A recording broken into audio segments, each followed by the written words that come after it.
Vamos falar, então, sobre a vegetação brasileira. Turma, a vegetação, ela é extremamente importante no planeta. Ela faz parte dos elementos da paisagem. Paisagem que a gente já estudou, que é tudo aquilo que está ao alcance da nossa visão, né? O que está ao alcance da visão das pessoas são as paisagens. Para chamar de vegetação de um lugar, eu tenho que pensar no conjunto de plantas que nasceram naturalmente. Então, quando eu penso no pomar que foi feito pelo vovô na fazenda, ali não é uma vegetação, ali é uma plantação, tá? Então, se o ser humano que plantou, plantação. Se elas nasceram naturalmente, vegetação, ok? Elas podem ser trazidas de outros lugares. Então, às vezes, por exemplo, se eu fizer uma viagem e na viagem que eu fiz, juntou carrapichos no meu cachorrinho. E esses cachorrinhos vieram na viagem para cá, esses carrapichos vieram de forma natural. E aí, o que nascer vai fazer parte da vegetação. De qualquer maneira, pode ser pelo vento, pelos animais, agarrado em outras coisas, pela água, né? A água da chuva ou dos rios podem transportar sementes de um lugar para o outro. Então, toda vez que uma planta nasceu naturalmente, ela vai fazer parte da vegetação, tá bom? E elas mudam as características de uma região para outra. Então, por exemplo, o tipo do solo, se ele é um solo mais molhado, se ele é um solo mais seco, se ele é um solo de argila ou se ele é um solo mais de areia, ou o clima, lugar que faz mais frio, lugar que faz mais calor, isso tudo faz muita diferença no tipo de vegetação que vai nascer na região, tá? Então, a natureza, ela seleciona muito o tipo de vegetação que vai nascer num lugar. Por exemplo, vocês conhecem o cacto, não conhecem? Aquela plantinha verde, espinhenta? Ela não gosta de muita água. Então, se eu plantar o cacto numa floresta, por exemplo, que é um lugar onde chove muito e é muito úmido, o cacto vai morrer, porque ele não suporta o excesso de água do lugar. Em compensação, se eu pegar uma mudinha de planta de floresta e tentar plantar no deserto, ela também vai morrer, porque ela não vai dar conta de tanto calor e de um lugar tão seco. Olha, aqui nós temos exemplos de 3 tipos de árvores diferentes que são muito comuns no Brasil. Jacarandá, imbuia e pau-brasil, que por isso nosso país tem esse nome, por causa dessa árvore. Então vamos ver, um pouco de história misturada com a geografia. Imagina as terras do Brasil na época que o Brasil foi descoberto por Portugal, lá antes de 1500, né? Antes de Portugal chegar por aqui. Os recursos naturais, tudo que era da natureza daqui, era em grande quantidade. Aí, vamos ver então. Essa primeira paisagem que vocês estão vendo aqui é uma paisagem de litoral. Por que ela é paisagem de litoral? Porque ela é beira-mar, ok? Quando os portugueses chegaram no Brasil, eles chegaram pelo mar. Então, as primeiras partes a serem ocupadas pelo ser humano, além, é claro, dos índios que já tinha aqui, mas a primeira parte ocupada por essas pessoas que estavam chegando foi a área beira-mar. Só que com o tempo, a população começou a crescer e as construções foram ficando cada vez maiores, com cada vez mais pessoas morando aqui. E aí, só fazer o desmatamento beira-mar começou a não ser suficiente mais. E o desmatamento começou a entrar cada vez mais adentro do Brasil, desmatando cada vez mais. E a segunda imagem, então, já mostra um desmatamento, uma mudança na vegetação na parte mais interna do Brasil, não é? Como ela vem acontecendo, infelizmente, até hoje. Cada vez mais o ser humano vem tirando a natureza para ocupar esse lugar de alguma forma. E aqui, turma, nós temos uma comparação da vegetação original do Brasil, ou seja, daquela vegetação que foi quando os portugueses chegaram. Aqui, ó, esse primeiro desenho aqui, onde tem esse desenho aqui de parece um coqueirinho com o mar, são os mangues. E a gente vai encontrar os mangues aqui, ó, no litoral do Brasil, olha. Desde lá de cima do norte do Brasil, olha, toda vez que é beira-mar, a gente vai encontrar os mangues, ó, mangues, mangues. E o mangue vem descendo pro Brasil afora, olha aqui, ó, mangues, mangues, mangues, até chegar na parte sul do Brasil. Por que tantos mangues? Porque o mangue é uma vegetação que ele acontece muito no encontro da água do mar com a água dos rios. E você se lembra que a gente estudou que a foz de um rio, é quando o rio joga sua água doce no mar de água salgada? Ali onde acontece a mistura da água doce e da água salgada, é onde acontece essa vegetação de mangues. É uma mistura de vegetação com água, porque a água chove muito na região e a região fica alagada pela maior parte do ano. A gente também vai ver isso com mais detalhes daqui a pouco, tá bom? Sheila, o que é mangue? Mangue é o nome de uma vegetação. Daqui a pouco eu vou dar mais detalhes também. Mangue é o nome de uma vegetação que acontece quando a água doce mistura com a água salgada lá na foz.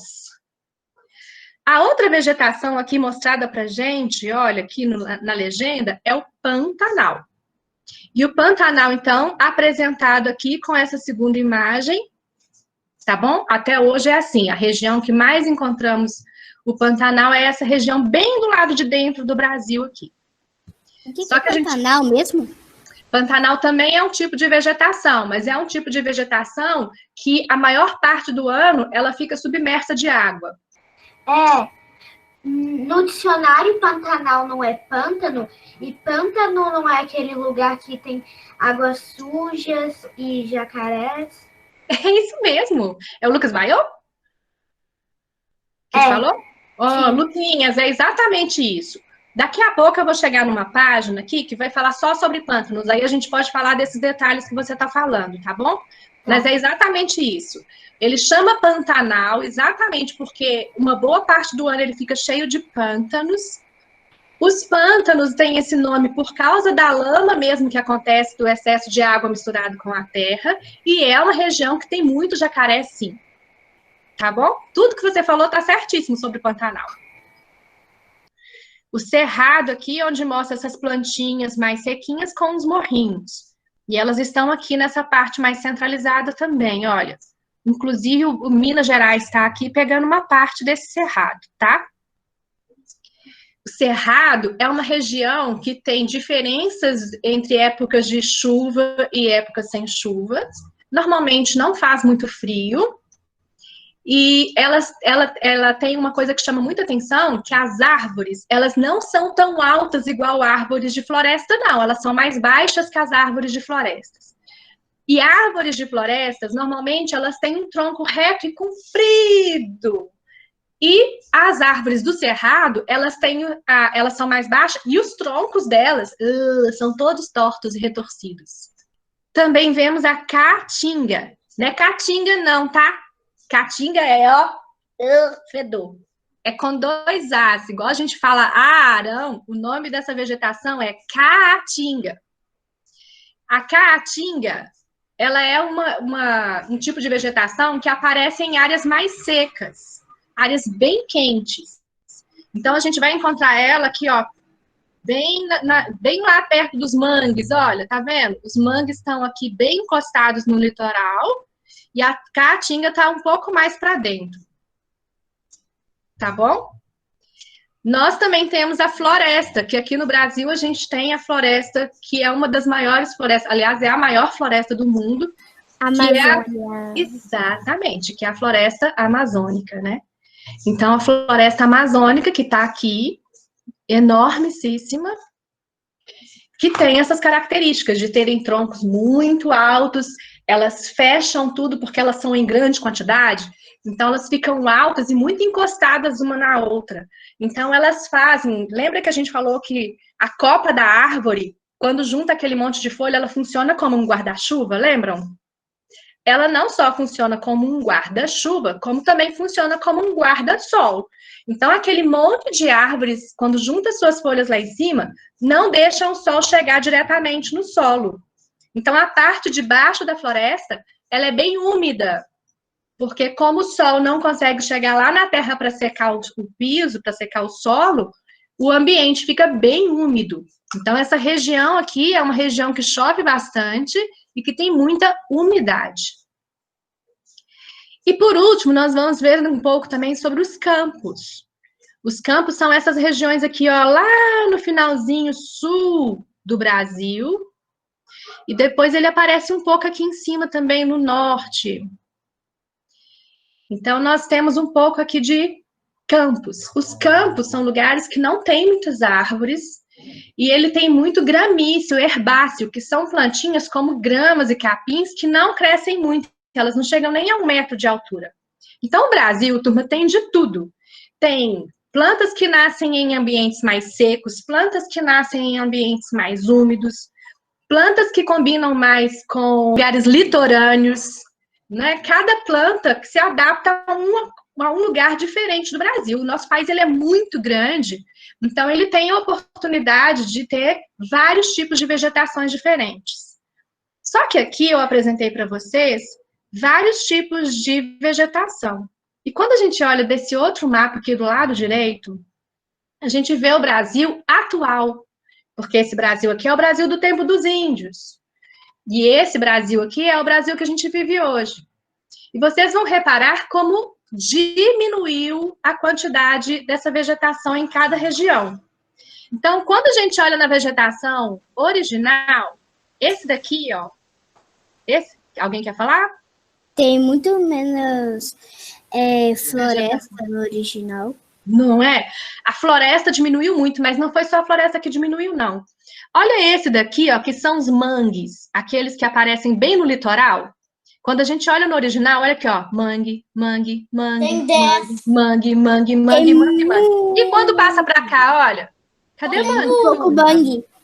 Por que isso aconteceu? Porque o ser humano explora muito a natureza e a forma de exploração da natureza muitas vezes prejudica o meio ambiente.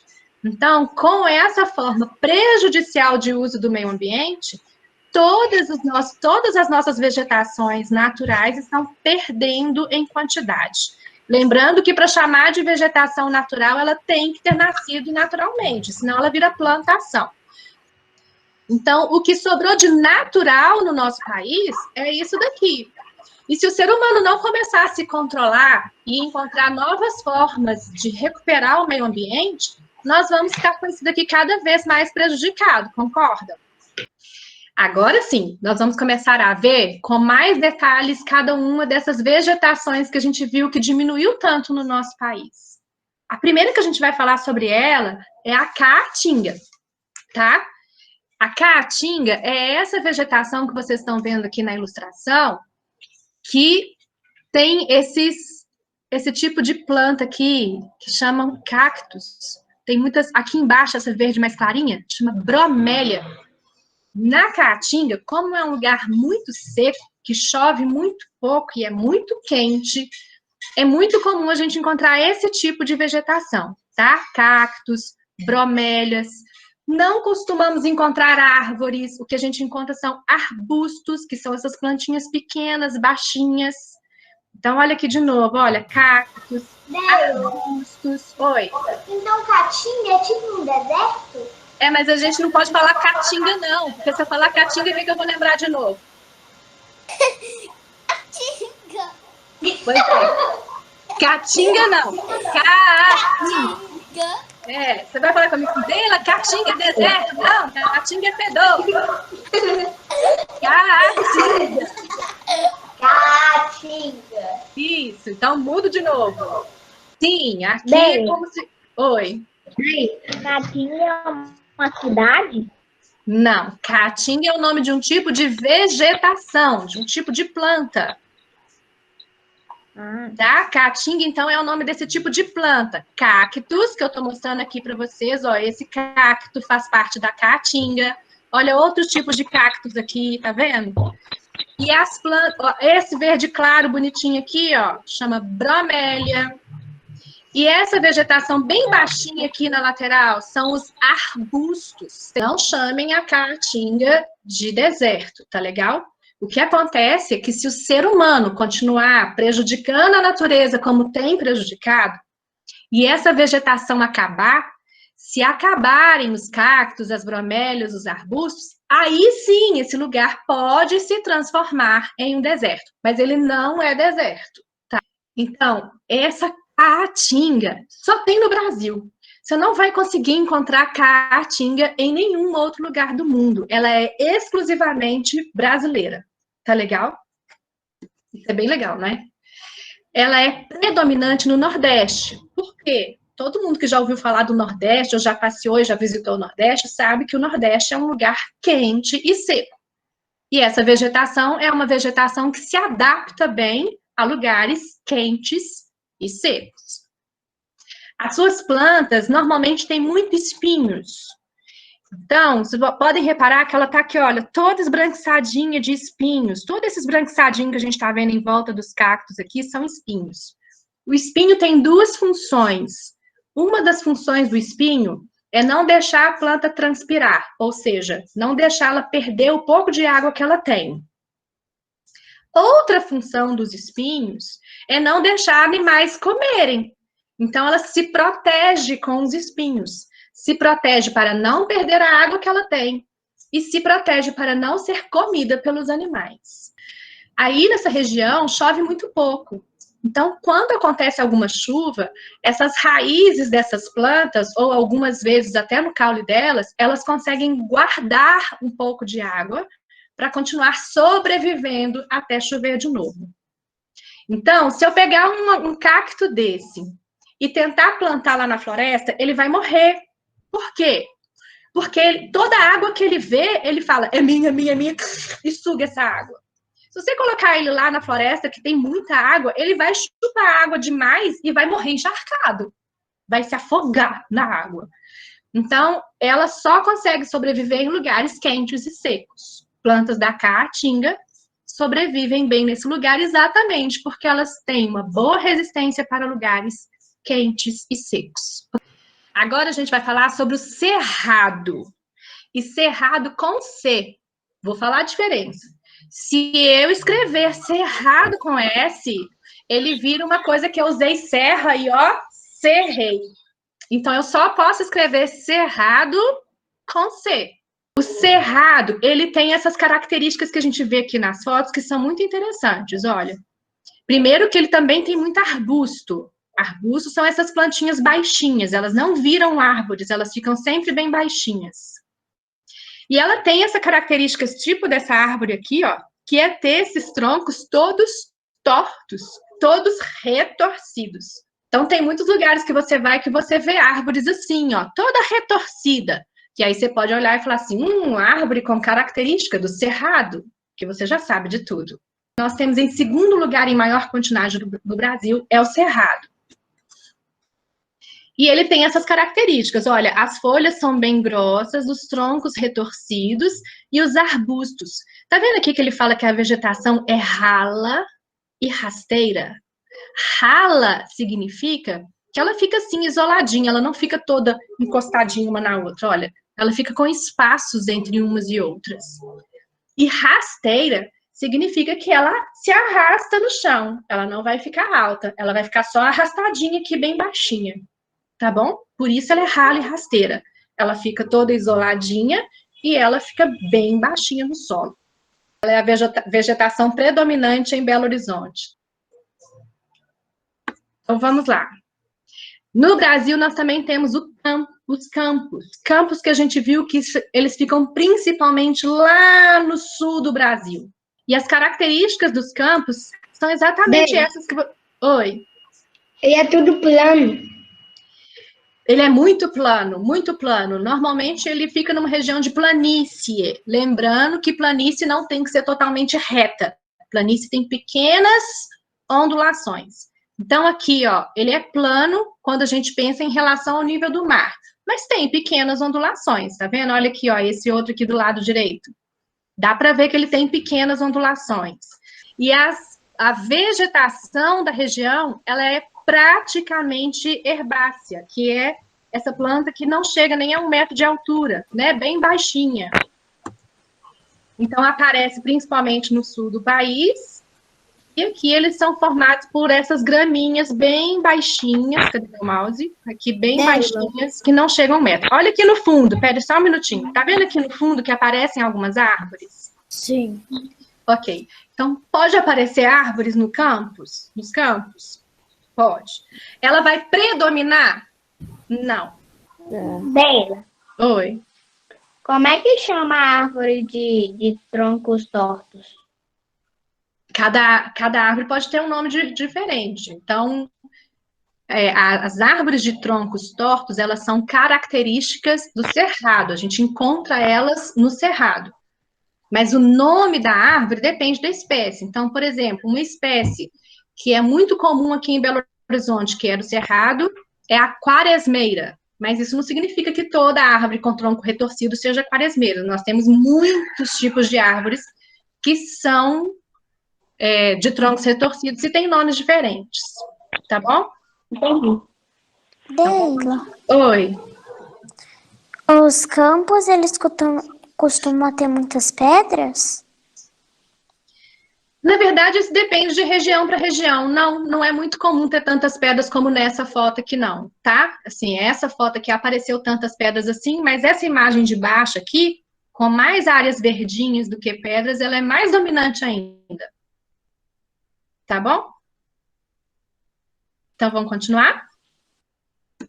Então, vamos lá. Agora nós vamos falar um pouco sobre o Pantanal, que o Lucas Baião já mostrou pra gente que, ó, sabe tudo sobre esse daqui. Quer falar alguma coisa antes de mim, Lucas? Na verdade, a única coisa que eu sei a coisa que eu mais sei do Pantanal é porque nos desenhos eu vejo muito pântano, que ele tem muita árvore torta. Quando aparecem árvores no Pantanal, normalmente elas também costumam aparecer bem baixinhas e retorcidas, tá? A diferença aqui do Pantanal é que no Cerrado eu encontro essas árvores baixinhas e retorcidas, mas não vai estar tudo aguado. E lá no Pantanal, quando eu acho essas árvores baixinhas e retorcidas, elas estão assim, como nessas fotos, misturadas em lugares que são muito encharcados, muito molhados, tá? Então aqui, tá vendo essa foto da direita? Essa é uma época mais seca do ano. Acredita? Que aí os rios e os lagos se abaixam, porque a época está mais seca, e você consegue se movimentar mais. Mesmo assim, dá muita lama, muito barro, né? Então, ela mesmo na época seca, ela continua sendo uma área muito molhada, muito encharcada, tá bom? Ela vem com o nome pântano exatamente porque ela tem barro e lodo e lama demais, tá bom? E Você também falou que você sabia de um bichinho que vive muito lá, um bichinho que é muito encontrado no Pantanal. É o jacaré, tá? E uma outra coisa interessante também é que como ele é um lugar que fica encharcado, como esse lugar, como o Pantanal, é um lugar que fica encharcado, molhado demais o ano inteiro, bichinhos morrem, plantas morrem, e essas coisas começam a apodrecer no meio dessa água. Então, no Pantanal, é comum que essas águas não tenham um bom cheiro. É comum que essas águas do Pantanal tenham um cheiro meio fedozinho, porque ela está sempre encharcada com coisas em decomposição. Tá bom? Um monte de sapo fica nessa planta. Ah, com certeza, eles adoram, né? Porque aí eles não ficam só na água, é uma forma de sair e voltar para a água quando eles quiserem. Tem muito sapo mesmo. Haja sapo e jacaré para um lugar desse, hein? Então, vamos falar um pouco aqui? O Pantanal nós encontramos principalmente nos estados do Mato Grosso e Mato Grosso do Sul. É uma vegetação muito variada. Às vezes, aqui, ó, a mata fica mais fechada e, às vezes, o campo fica mais limpo, né? Mais cerrado, com plantinhas mais baixinhas. Aqui, ó, aqui ela tá mais cerrado, mais baixinho. Não é? Então, olha aqui, ó, às vezes eu posso ter mata fechada, tá vendo no fundo dessa foto aqui? A mata pode ficar mais fechada, ou eu posso ficar só com essa vegetação mais baixinha também, tá bom? E a maior característica dela é exatamente ficar alagada mesmo no período de chuva. E aí, que acontece, então, quando sai o período de chuva? Ela vai continuar tão alagada assim? Não. Mas ela vai secar totalmente? Também não. Ela vai continuar toda barrosa e lamacenta sempre, tá bom? Os mangues, então, como eu tinha comentado com vocês, lembra que eu comentei que nós já sabemos, porque nós já estudamos sobre isso, que quando um rio principal encontra com o mar, faz a foz, ele joga a sua água doce na água salgada do mar. Sabe aquele encontro da foz, que é onde a água doce se mistura com a água salgada? É onde acontece o mangue. Então, o mangue, ele é exatamente a mistura da água doce com a água salgada. E as plantas que crescem nessa região, turma, elas ficam com as raízes assim, olha. A gente chama essa raiz, que em vez da raiz ficar dentro da terra, quando a raiz fica do lado de fora, a gente chama isso de raízes aéreas. Porque a raiz fica no ar. Então, ela é uma raiz aérea. É claro que ela não fica só no ar, né, turma? Senão, no primeiro balanço da água ou um vento, ela vai cair. É claro que essa raiz, ela faz essa curva, depois ela se aprofunda no solo. Mas como a gente vê a raiz pelo lado de fora, a gente chama isso daqui de raízes aéreas. Aqui é onde as pessoas encontram muitos caranguejos, né? Os caranguejeiros, enfiando a mão no barro assim e pegando, caçando os caranguejos para vender depois para a alimentação. Eu só sei que eu não entendi, mas só que eu não sei o que eu não entendi. Eu só sei que eu não entendi. Sobre os mangues? Uhum. Tá, então vamos começar de novo. Lembra quando a gente estudou sobre hidrografia, que a gente estudou sobre os rios? Mas deixa sem mudo para eu ver que você está me entendendo. Nina, só a Nina. Nina, lembra quando a gente estudou sobre os rios? Sim. O rio começa lá na nascente, não é isso? Uhum. Aí ele vai encontrando com afluentes e o rio principal vai ficando cada vez maior. Maior. O que acontece com esse rio principal depois que ele já foi chegando lá para a parte do litoral do país? Como é que chama aquela parte onde ele termina, onde o rio termina? Rio principal? É, o rio principal, ele acaba em algum momento. Quando ele acaba, como é que chama o lugar onde ele joga as águas dele? No mar? É, como é que chama aquele pedacinho? Foz. Foz. Foz, isso. Então, Nina, sabe aquele momento que o rio joga as suas águas no mar? A água do rio é água doce, não é, Nina? Sim. E a água do mar que já estava aqui é o quê? Água salgada. Salgada. Então, quando a água do rio cai na água do mar e começa a mistura da água do rio com a água do mar, é que aparecem os mangues. Então, o mangue é o lugar exatamente onde aconteceu a foz e onde a água doce do rio se misturou com a água salgada do mar. É aqui que nascem essas árvores, que têm as raízes aéreas e onde as pessoas buscam aqueles caranguejos que vão ser vendidos depois para alimentação. Então, vamos lá. Turma, essa daqui é a número 1 do Brasil, ó, número 1 do país. É a floresta amazônica. A floresta amazônica, ela não é só brasileira, tá? Ela ainda fica em vários outros países também. Ela é muito grande. Mas mesmo com... Leila, é Amazônia ou Amazônica? Então, os dois estão certos, só depende do jeito que você vai usar. Leila, Oi. e tem mata ciliar. Tem mata ciliar, muito bem. O que é a mata ciliar? Quando é mata fechada. Ela não é só quando é mata fechada, não. Olha para a minha imagem agora e não para a imagem da foto. O que eu estou mostrando para vocês aqui, ó, no meu olho? Os cílios. Os cílios. E essa mata aqui em volta do rio, olha. Cadê meu mouse? Essa mata aqui que está encostada no rio, essa parte que encosta no rio, a gente chama de mata ciliar. Para que os cílios servem no nosso rosto? Para que servem os cílios? Para proteger os olhos. Os olhos. Por isso que exatamente, o cílio no meu rosto, ele serve para proteger os olhos. Por isso que a mata chama ciliar, porque ela está aqui encostadinha no rio para proteger o rio. Então, mata ciliar é essa mata que fica aqui na margem do rio. A parte mais interna a gente não chama de mata ciliar mais não, tá? A mata ciliar é só essa parte que está aqui na margem do rio. Combinado? Deila, Oi. porque a floresta, ela tem vários tipos de árvores. Porque o ambiente dela favorece muito para isso, né? Primeiro que o clima é bom, né? É um clima quente.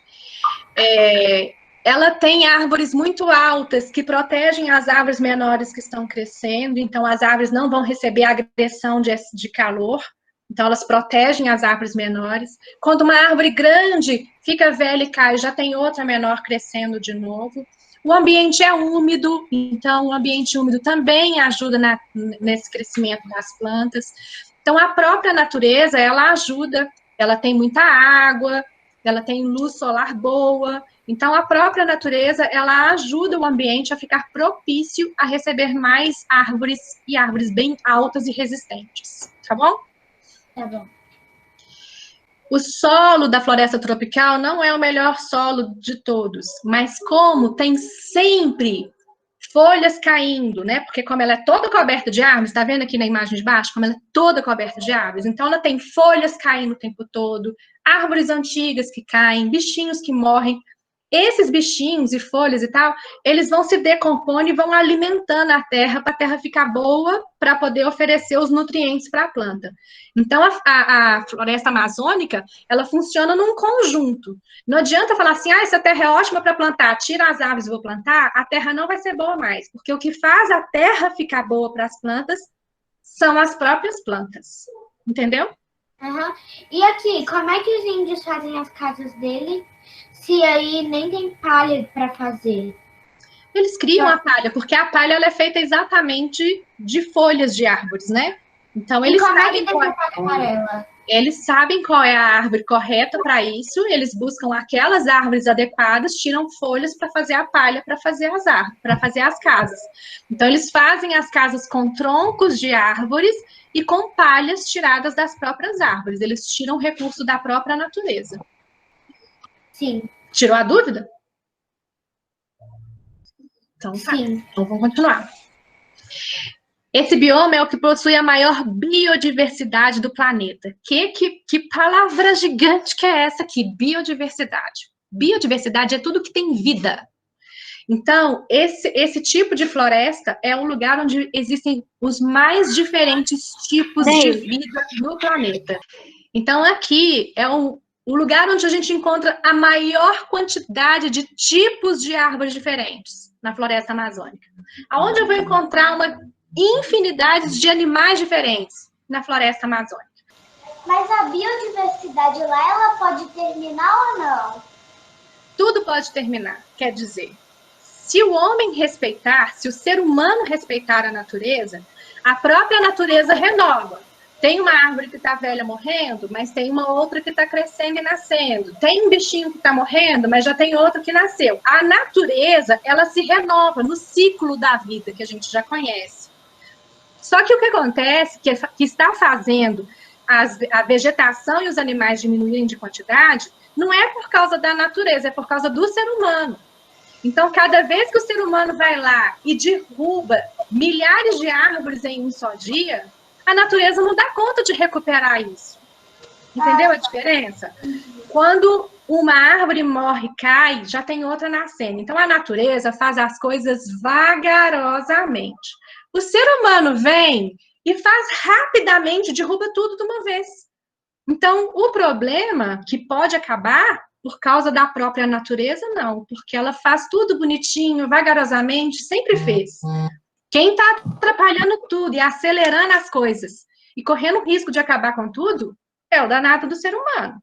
Então, naquele assunto que você estava falando, que quando você vai derrubar as árvores para fazer uma plantação e o solo não é mais o mesmo, porque é a planta que faz o solo ficar bom, mas se eu vou tirar a planta e plantar outra planta, é planta do mesmo jeito. Então, como é que o solo não vai ser o mesmo?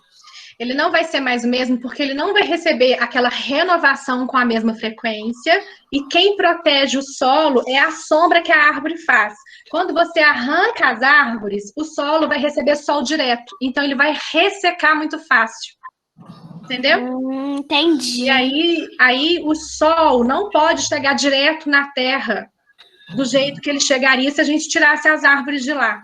Uma das coisas que protege o solo é a sombra que as árvores fazem. Se eu tirar as árvores, cadê a sombra?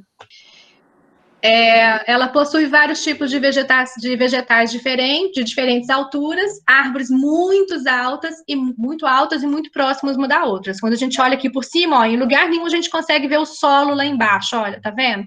Porque elas estão tão agarradinhas umas nas outras que as copas das árvores se misturam, fazendo a proteção do solo lá embaixo. Turma, agora a diferença é que nós não estamos falando da floresta, aquela gigantesca, nós vamos falar da mata. A Mata Atlântica, ela tem uma diferença predominante, que é o fato de a floresta fica mais centralizada dentro do Brasil, e a Mata Atlântica, ela é mais direcionada a regiões litorâneas, tá bom? Então, é muito comum nós encontrarmos matas atlânticas perto do mar. Quando você está lá dentro, se misturando no meio da mata, ela dá essa impressão aqui parecida com a de floresta. Olha lá, ela também reúne formações vegetais variadas, árvores altas e plantas rasteiras. Plantas rasteiras, lembra o que é o rasteira, turma? Bem rente ao chão. As folhas geralmente são largas e estão sempre verdes devido à grande umidade. Essas características são muito parecidas com características da floresta também. Típica de clima quente e úmido. Essa característica é tanto da Mata Atlântica quanto da floresta. E agora uma característica mais da Mata Atlântica mesmo, que ela é predominante na costa brasileira. Costa é o que está beira-mar, tá? Então, ela aparece mais perto do mar. Essa é uma característica mais da Mata Atlântica. Turma, fazendo uma revisão geral, então, sobre as coisas que a gente viu aqui até agora, sobre a vegetação, a gente viu que a vegetação brasileira, ela é formada por vários tipos de vegetação diferentes. E entre os tipos de vegetação, nós vimos a floresta amazônica. E a floresta amazônica, ela é a principal cobertura natural do Brasil, né? Já, como a gente viu aí agora. E ela está em mais 9 países, tá, turma? Ela não é só do Brasil, não. Tem a floresta amazônica, ela vai para outros países também. Ela tem mais de 2.500 tipos de árvores altas. E se eu juntar as árvores altas com as plantas mais baixas, dá mais de 30 mil tipos de plantas diferentes. Ok? Ela não seca, ela não cai as folhas. Mesmo se a gente falar assim, nós estamos no inverno, outono, inverno, ela não cai as folhas, porque lá chove muito o ano inteiro, tem umidade o ano inteiro, então ela é uma mata que ela fica verdinha o ano inteiro. Nós também vimos sobre o Pantanal. O Pantanal, a floresta amazônica, ela não é o maior bioma brasileiro, o Pantanal é o menor. Ele fica em planície, uma região mais plana, e ele é um lugar que está sempre inundado, sempre cheio de água. Mesmo no tempo mais seco, ele não fica totalmente seco, né? Ele está sempre com muito barro, muita lama. Então, ele nunca fica totalmente seco. Mas alguém quer perguntar? O Pantanal, ele não fica só no Brasil também. Ele pega um pedacinho do Paraguai e um pedacinho da Bolívia. Então, o Pantanal não é só nosso, ele tem em outros países também. E a Caatinga, nós só temos no Brasil. É onde a gente encontrou aqueles cactos e aquelas bromélias, e com arbustos bem baixinhos. É um lugar muito seco e muito quente. Tão seco que as plantas que conseguem sobreviver lá, elas guardam dentro dela água para manter a sobrevivência até que uma próxima chuva chegue. Se a gente for acampar no deserto, a Caatinga tem menos sol do deserto, aí fica melhor para a gente acampar na caatinga do que... A caatinga é mais suportável e com mais chances de sobrevivência do que num deserto. Mas a chance de sobrevivência na caatinga é maior do que num deserto. Ok? Vamos continuar? Então, vamos lá. Agora nós vamos lembrar sobre os mangues. Mangues é aquele tipo de vegetação litorânea, onde acontece o encontro da água doce dos rios com a água salgada do mar. Naquele momento que acontece aquela mistura das águas lá no litoral, é ali que os mangues crescem. E aquelas árvores que têm aquelas raízes aéreas, que as raízes elas fazem voltas para fora para depois se enterrar no solo. Lembraram? Vamos lá, turma, vamos relembrar sobre a Mata Atlântica, que é parecida com floresta, mas ela tem a característica de estar mais perto do mar, não é? Também tem árvores muito altas e também tem muito calor e muita umidade no ambiente. Algum comentário ou pergunta sobre a Mata Atlântica? Vamos lembrar sobre os campos. Os campos que ficam principalmente na região sul do país. Lembram? É um lugar onde não tem muita vegetação de árvores altas, não podem acontecer aglomerações de árvores, mas elas são poucas, e o que predomina nos campos são os gramíneos, né? Que são matinhos que não chegam nem a 1 metro de altura. Então dá aquele campo bonito, verde, fica praticamente um tapete herbáceo, que a gente fala, um tapete gramíneo, um tapete de matinhos que não chegam a 1 metro de altura. E nós terminamos, então, falando sobre o cerrado, né, que é uma vegetação muito encontrada aqui em Belo Horizonte. Aqui em BH nós temos um pouco de cerrado, um pouco de campo e um pouco de Mata Atlântica.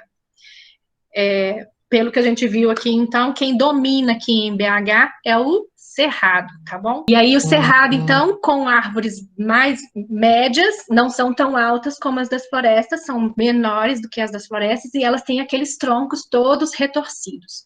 Inclusive, o símbolo de Belo Horizonte, a árvore símbolo de Belo Horizonte, é uma árvore de cerrado, que é a quaresmeira. É uma árvore de troncos todos retorcidos que dá florezinhas roxas, algumas vezes por ano, tá bom? Deixa eu pensar se tem mais alguma coisa importante. No cerrado tem uma diferença de floresta, que lembra que eu falei que a floresta ela é verde o ano inteiro? Porque lá chove muito, tem calor e tem umidade. Então, na floresta, ela fica verdinha o ano inteiro. No cerrado, não. No cerrado, quando chega a época de frio e sem chuva, igual a gente está agora entrando nela, é uma época que as plantas perdem muitas folhas. As folhas ficam amareladas e elas caem. E elas só vão nascer de novo e começar a ficar tudo bem verdinho de novo quando a primavera volta. Então, essa diferença ela é marcante no cerrado, da época que as folhas caem e da época que elas se enchem novamente.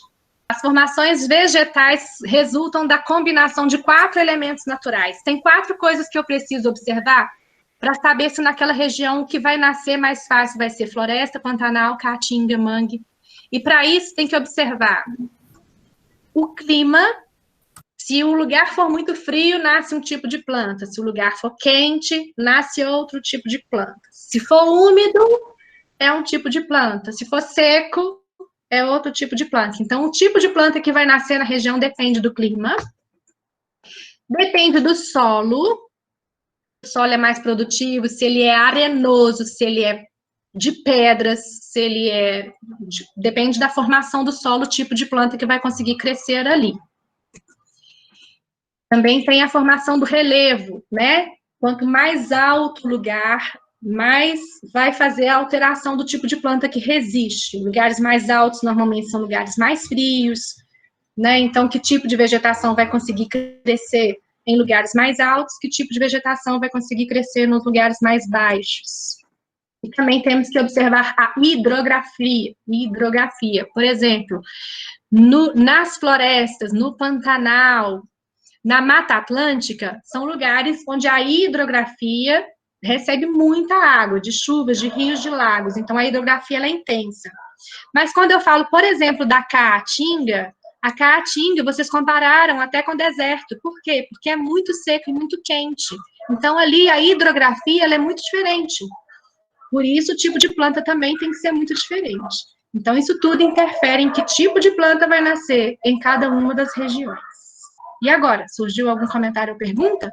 Então, vocês vão dar uma olhada lá no livro de Geografia, páginas 50 a 55, e responder. Nós vamos combinar o seguinte, essa matéria é nova, e vocês podem ter alguma dificuldade.